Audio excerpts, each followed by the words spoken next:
Ladies and gentlemen, you are here with me again. Mekaji Copa on your reaction. And this morning, Charlie, where do you go? Look, one coach, look, in my lifetime for quite a long time, in a season where Madrid has been beaten 3 good times by one club, I haven't seen it in a long while. What happened? Come on, we are here to discuss what happened in the Copa del Rey final and then the Lamine Yamal factor. I would want to talk about it today and let's see what the season holds for him.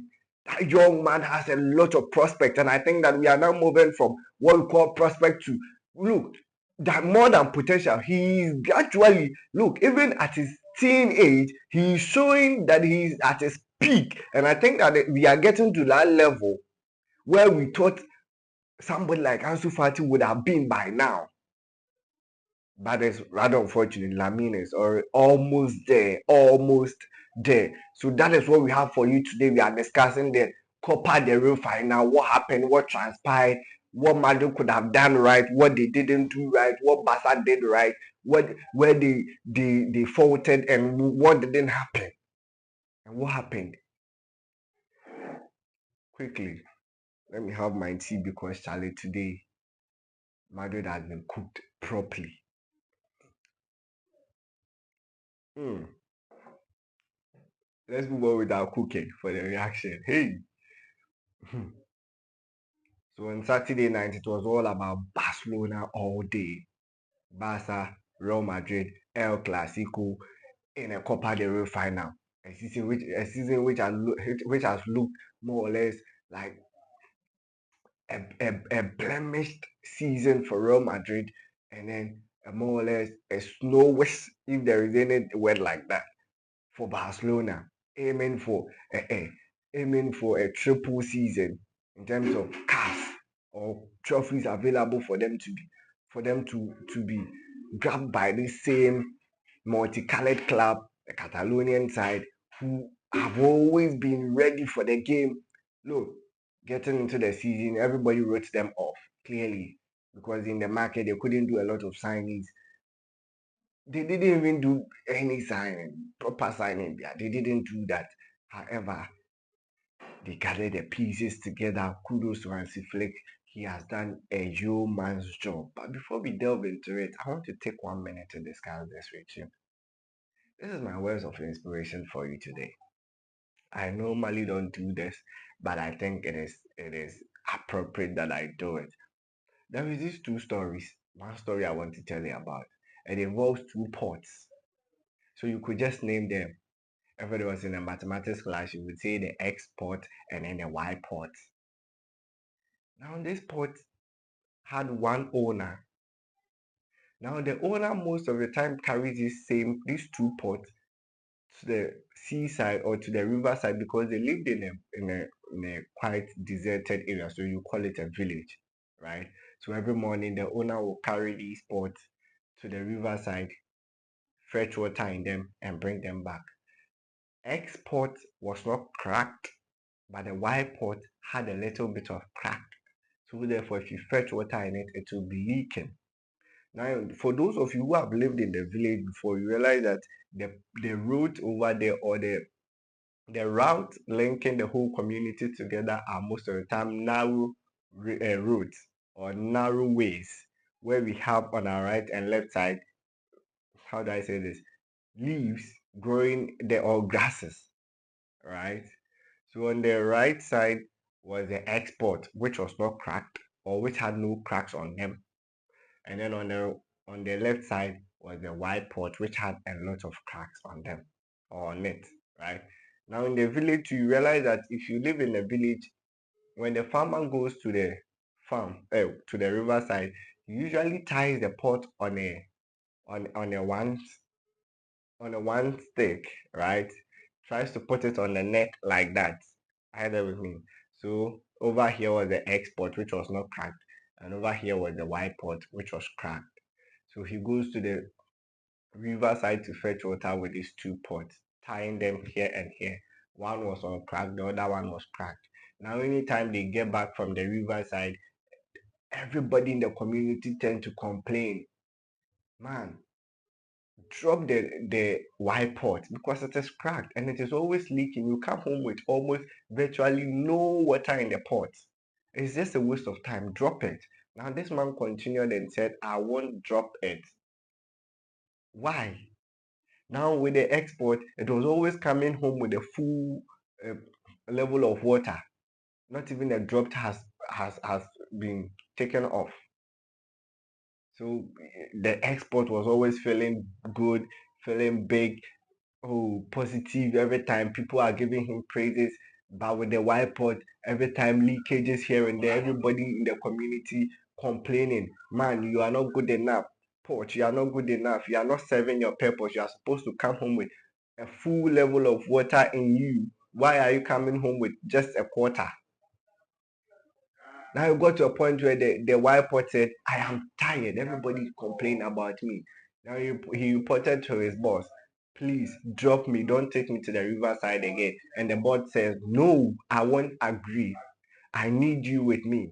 There is a reason why I take you there. Now the boss began to give narrations. Even before I get into the narrations, you realize that the export had no blemish. Nobody spoke ill about it because it came home with a full level of water.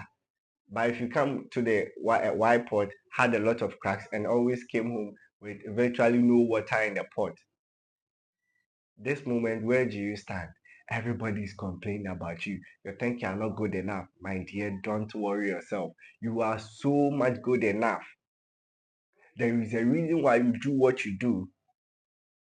There is a reason why you are doing what you're doing. Don't mind anybody. Listen to your instincts. Do the right thing. Stay focused. Look forward.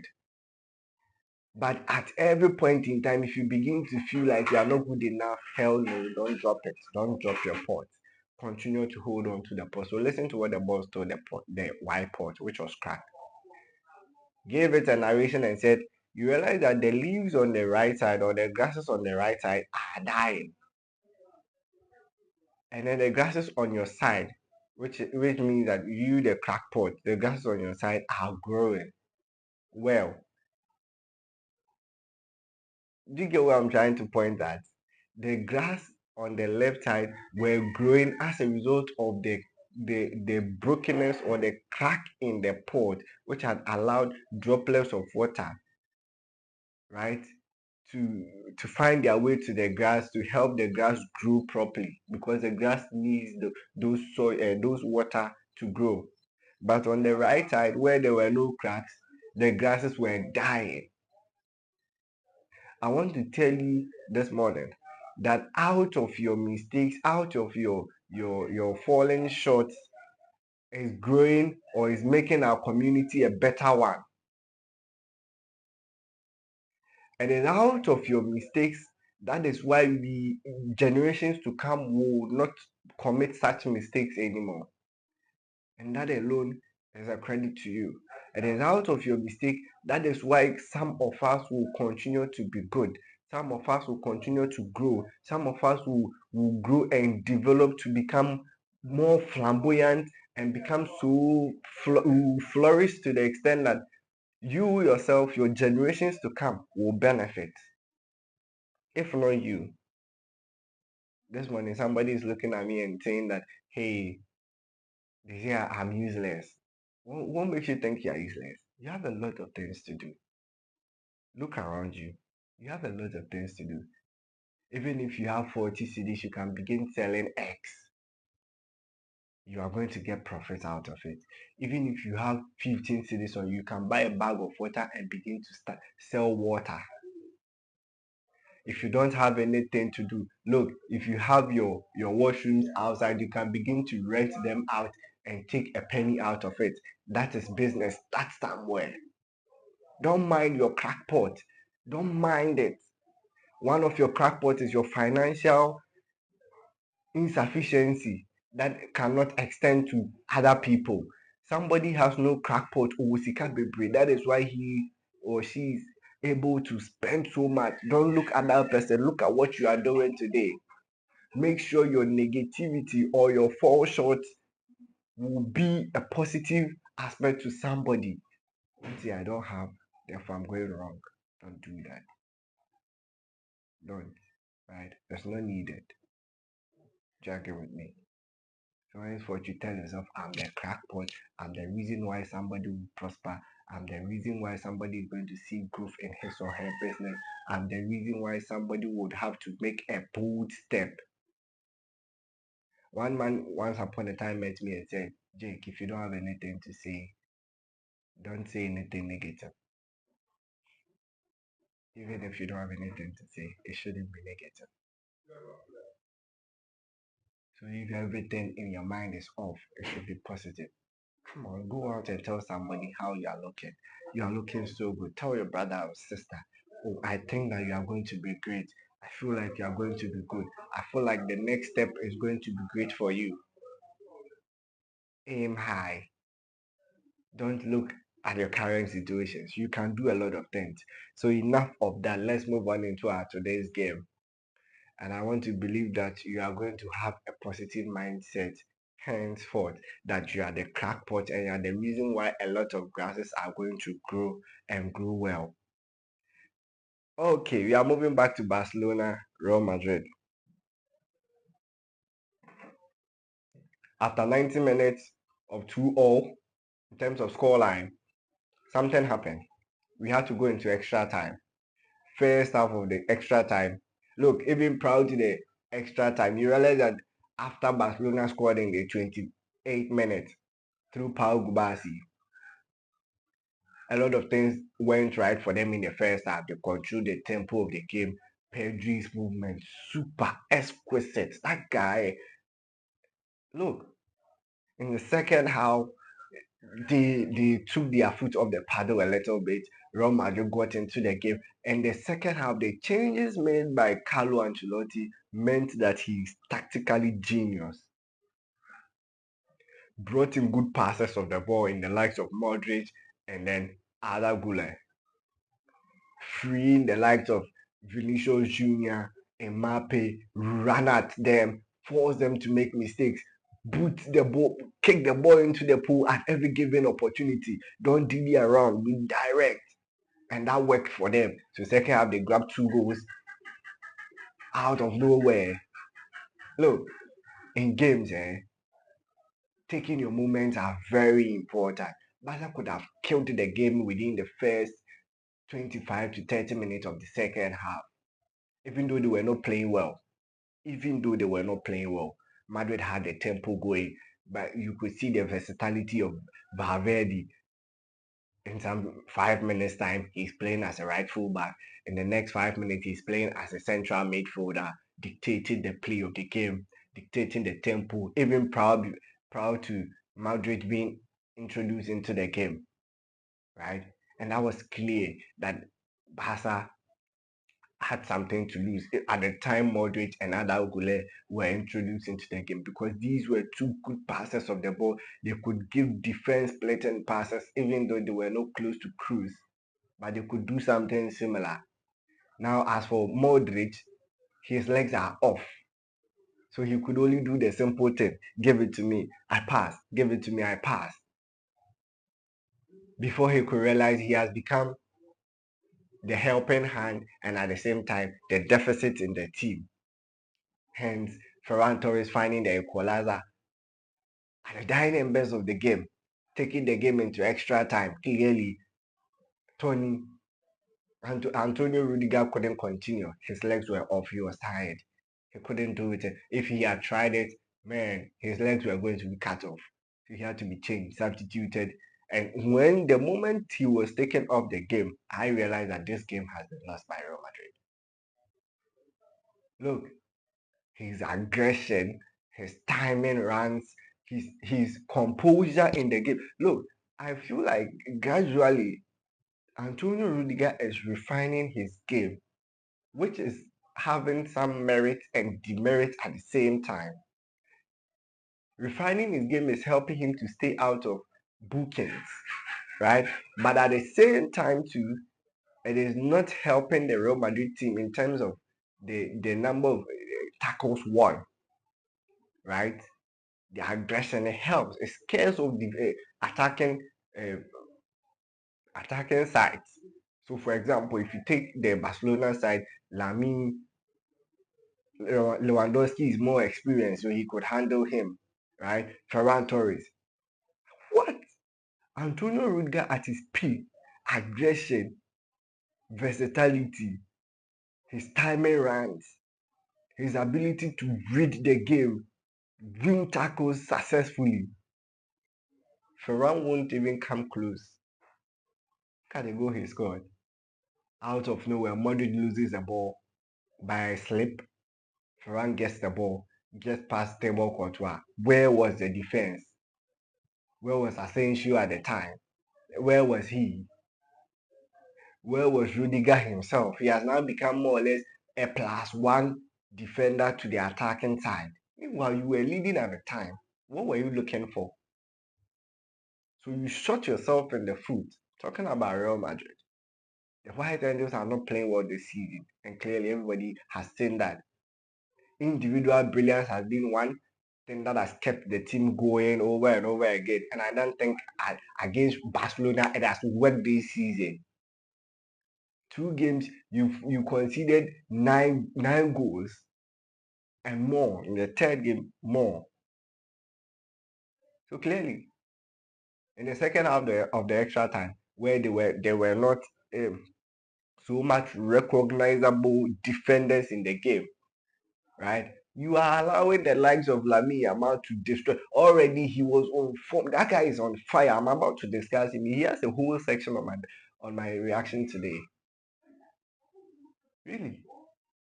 Ferran did a lot of good work, but in the extra time when the going got tough, the likes of Rafinha were missing. Lamine took over. And Kunde, Charlie, that guy deserves it. That guy deserves it. He has done a lot of good work, right?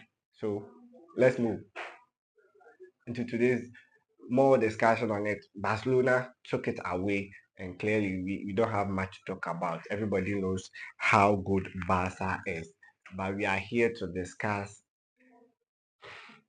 this young man. Can we even talk about him? Yes, we deserve to. We need to talk about him. The Ballon d'Or conversation is up and running, and I want to discuss it first. Whether you like it or not, Vini is out of the conversation. Kylian Mbappe is out of the conversation. Jude Bellingham is out of the conversation. Therefore, the three-star men of the Los Blancos side cannot make any argument or cannot make any case for themselves. These trophies or these titles, individual awards are won on the basis of your individual brilliance, on the basis of what you've done to aid your team win trophies within the season. 2-3 months ago, Mo Salah was in the conversation. However, what happened? At least he is in the run to win the Premier League title. But as for these three champs that I mentioned, Jude Bellingham, Kylian Mbappe, and then Vinicius Jr. cannot make a case for themselves. Talk of Rodrigo, he can't. Both internationally and with your club side, nothing has gone right for you this season. However, let's move into the Barcelona side. We want to talk about the lives of Lewandowski. I think this season might be Lewandowski's season as well. Look, Lamine has this touch. Take Lamine out of the game, and the Barcelona team has lost 50% of their attacking brilliance or the attacking intelligence. Take Lamine out. Yesterday against the likes of Mbappe, the likes of Vinicius, at the end of the game, he was rated the highest. He had the highest rating. That should tell you what he brings to the Barcelona setup. Throughout the season, any game he missed, Barcelona stumbled. Check. Any game he missed, Barcelona stumbled.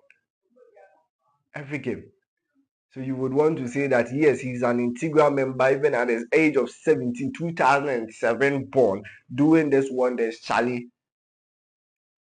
Now let's move into it carefully, properly. In 2025, this 2025 season, 24-25 season, he has made 30 appearances in the league. He has 6 goals and 12 assists in all aggregating or culminating to 18 goal involvement.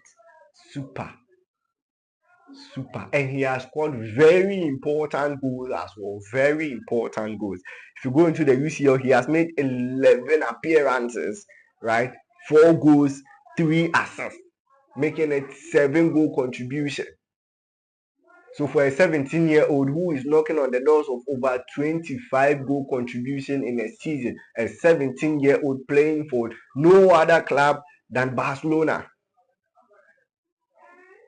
This is a Messi-like record. And I don't think Messi at the age of 17 was clocking such records. Right? I don't think so.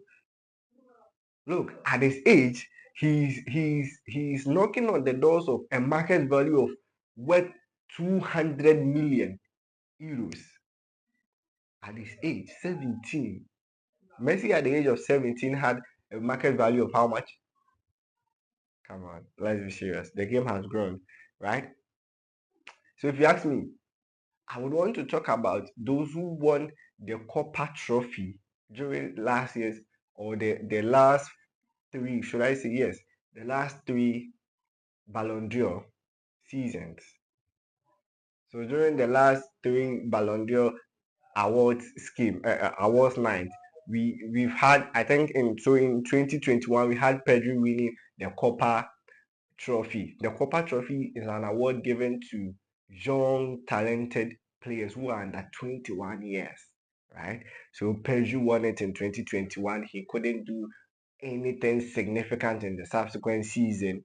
Gavi in 2022, he couldn't win anything significant. Jude Bellingham won it in 2023, yet nothing significant. However, in 2024, Lamine Yamal took it.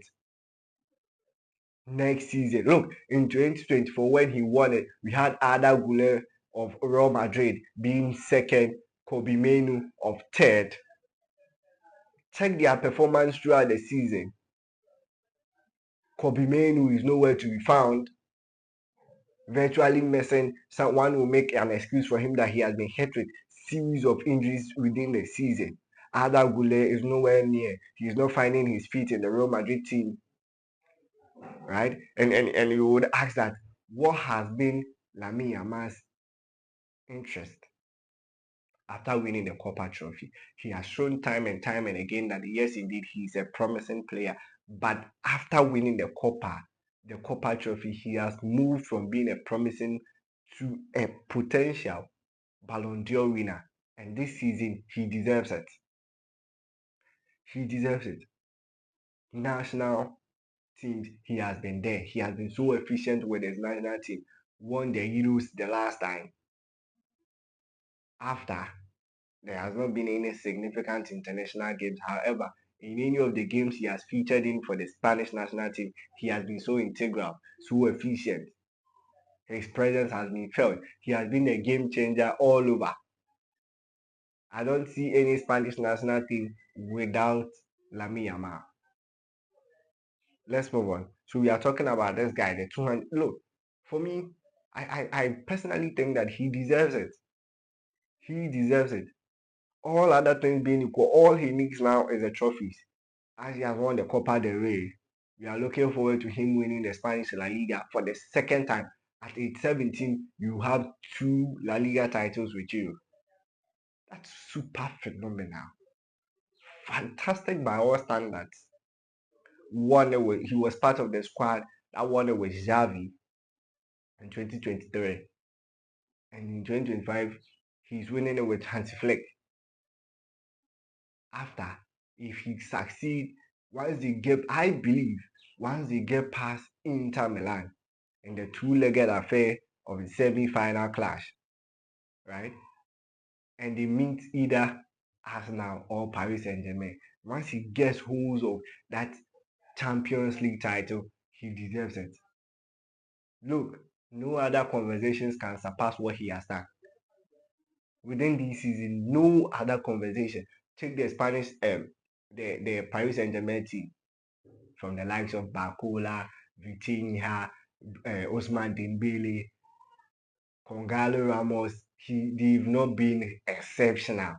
Get into the Arsenal setup. the likes of Bukayo Saka, the likes of Mikel Merino, the likes of Thomas Partey. So Thomas Partey would be one of the exceptions, but it would be very difficult for him because he didn't win the league. His national team, he has been on and off. He hasn't been so good. So he might just come close to maybe a fourth position in the Ballon d'Or this year wouldn't be a surprise for me at all. And then looking at Declan Rice, he has performed good. So above average, a little bit of above average, but not to the level of Lamine Yamal. Clearly, this guy stands out. The Ballon d'Or, he deserves it. If the organizers of this award scheme are listening to me, Lamine Yamal deserves it. He's been so good. Yesterday we watched him. Where was Rafinha? Sleep, gone. He's a goner. He was literally not present. He wasn't present. Even though Lamine didn't score, his impact on the game, his contribution, his surging runs, his passing accuracy, his off the ball movement, super good. He has been the reason why Barcelona is playing good this season. Thanks for joining me. This is the reaction with me, Jacob. Bye.